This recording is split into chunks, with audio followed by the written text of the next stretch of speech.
Hello student, SN professional classes से मैं अहमद गुप्ता आज आपके लिए लेके आऊँ बेटा इनकम टैक्स सब्जेक्ट के इम्पोर्टेंट एमपीसीक्यू का संकलन, जो कि आपके बीकॉम फोर्थ सेमेस्टर के लिए बहुत ही ज़्यादा इम्पोर्टेंट है और यूनिवर्सिटी के जो न्यू पैटर्न है उसके अकॉर्डिंगली है। तो चलिए जानते हैं कौन कौन से क्वेश्चन हैं। बेटा, income tax act was enacted इन आयकर अधिनियम डैश में अधिनियमित किया गया था। ये कब से अधिनियमित किया गया था 1961 से अधिनियमित किया गया था। बेटा ये ध्यान रखेंगे, आपसे क्वेश्चन ऐसे भी पूछ लेता है कि इनकम टैक्स एक्ट 1961 जो है ये कब से प्रभावी हुआ। तो ये 1 अप्रैल 1962 से प्रभावी हुआ। तो आप इसको अच्छे से तैयार करेंगे बेटा। नेक्स्ट क्वेश्चन है,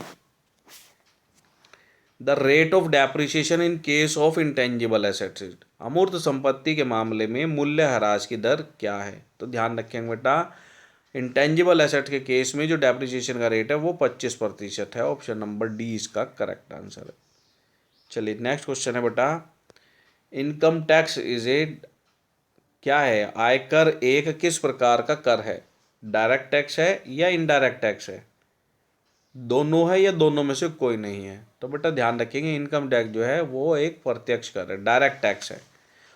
अब मेन पॉइंट जान लेंगे, प्रत्यक्ष कर और अप्रत्यक्ष कर, डायरेक्ट टैक्स और इनडायरेक्ट टैक्स में क्या डिफरेंस है। आपसे ऐसे क्वेश्चन पूछ सकता है। तो डायरेक्ट टैक्स क्या है, डायरेक्ट टैक्स वो कर है जिस पर ये इम्पोज किया जाता है, इसका भुगतान वही करता है, यानी कि इसको कैरी फॉरवर्ड नहीं किया जा सकता।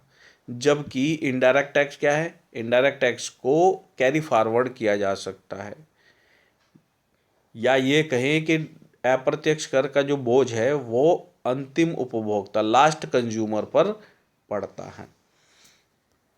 चलिए नेक्स्ट क्वेश्चन जानते हैं बेटा।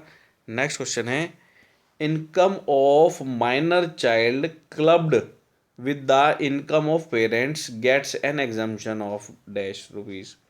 नाबालिग बच्चे की आय को माता पिता की आय के साथ जोड़ने पर कितने रुपए की छूट मिलती है। तो ये 1500 रुपये की छूट मिलती है। ऑप्शन नंबर ए इसका करेक्ट आंसर है।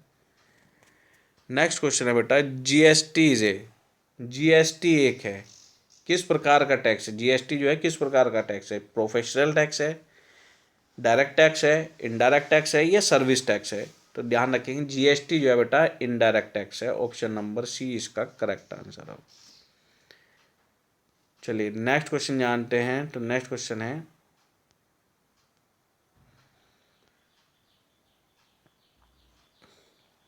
Under which section of income tax act deduction available for obtaining a licence for operating telecommunication services. दूर संचार सेवाओं के संचालन के लिए लाइसेंस प्राप्त करने के लिए आयकर अधिनियम की किस धारा के तहत कटौती मिलती है। तो बेटा ये इस क्वेश्चन का जो करेक्ट आंसर आएगा वो आएगा 35A BB। Option number D इसका करेक्ट आंसर है। चलिए नेक्स्ट क्वेश्चन जानते हैं। तो बेटा नेक्स्ट क्वेश्चन है, deduction under section 80D is available on. धारा 80D के तहत जो कटौती मिलेगी वो किस पर उपलब्ध होगी, किस प्रकार के इंश्योरेंस पर उपलब्ध होगी। हेल्थ इंश्योरेंस पर, लाइफ इंश्योरेंस पर, एजुकेशनल इंश्योरेंस प्रीमियम पर, या उपरोक्त में से कोई नहीं।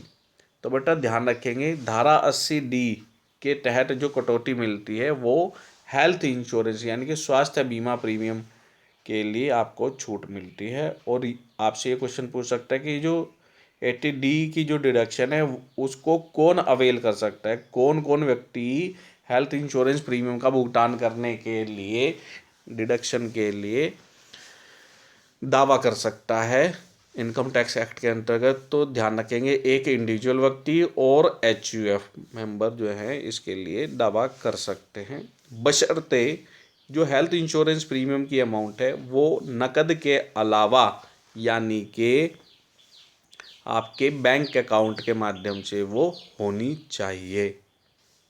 चलिए बाकी डिटेल उम्मीद करते हैं आप बुक से अच्छे से पढ़ लेंगे, जहाँ से भी आप पढ़ रहे हैं इन सेक्शन को, डिडक्शन वाले चैप्टर को बहुत अच्छे से करके जाएंगे। इसमें से आपसे ज़रूर क्वेश्चन पूछा जाने वाला है। चलिए नेक्स्ट क्वेश्चन जानते हैं। नेक्स्ट क्वेश्चन है, deduction under section 80E is available on. धारा 80E के तहत कटौती उपलब्ध होती है। धारा 80E के अंतर्गत 80E की जो डिडक्शन है वो किस पर अवेलेबल है? वो interest on loan taken for education के ऊपर अवेलेबल है, यानी कि एजुकेशन से संबंधित है। ऑप्शन नंबर ए इसका करेक्ट आंसर आएगा बेटा। नेक्स्ट क्वेश्चन है, एक पर्सन इंक्लूड, एक व्यक्ति में शामिल होगा। एक व्यक्ति की जो डेफिनेशन है उसके अंदर कौन कौन व्यक्ति शामिल होंगे? केवल व्यक्ति, केवल व्यक्ति और एचयूएफ, केवल व्यक्ति एचयूएफ यानी कि हिंदू अनडिवाइडेड फैमिली, फर्म या कंपनी, और नेक्स्ट जो ऑप्शन दिया गया है वो दिया गया है individual, Hindu undivided family, company, firm, association of person, body of individual, local authority, every artificial judicial person. तो बेटा इसका जो करेक्ट आंसर है ये ही इसका करेक्ट आंसर है। व्यक्ति की डेफिनेशन में इन सभी को शामिल किया जाता है इनकम टैक्स लॉ के अंतर्गत। चलिए अब नेक्स्ट पॉइंट जानते हैं। तो नेक्स्ट क्वेश्चन है, long term capital loss can be set of from. दीर्घकालीन पूंजी हानि को डैश से समायोजित या सेट ऑफ किया जा सकता है।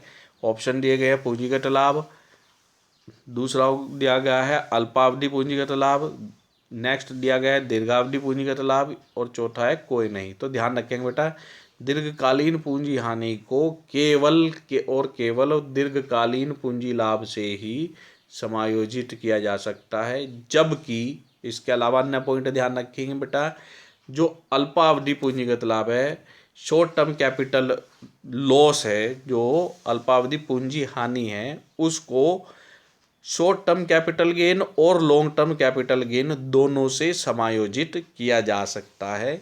तो ये थे बेटा 10 इम्पोर्टेंट एमसीक्यू इनकम टैक्स के आपके बीकॉम लेवल के लिए 4th सेमेस्टर के पॉइंट से। और बेटा ये क्वेश्चन आपके कम्पिटिटिव एग्जाम के पॉइंट ऑफ व्यू से भी इम्पोर्टेंट है। यदि आप फ्यूचर में कंपटीशन की तैयारी करेंगे तो इन क्वेश्चन को बहुत अच्छे से संजो कर रखेंगे। चलिए मिलते हैं अपने नेक्स्ट लेक्चर में, तब तक के लिए bye bye student and best of luck for your examinations.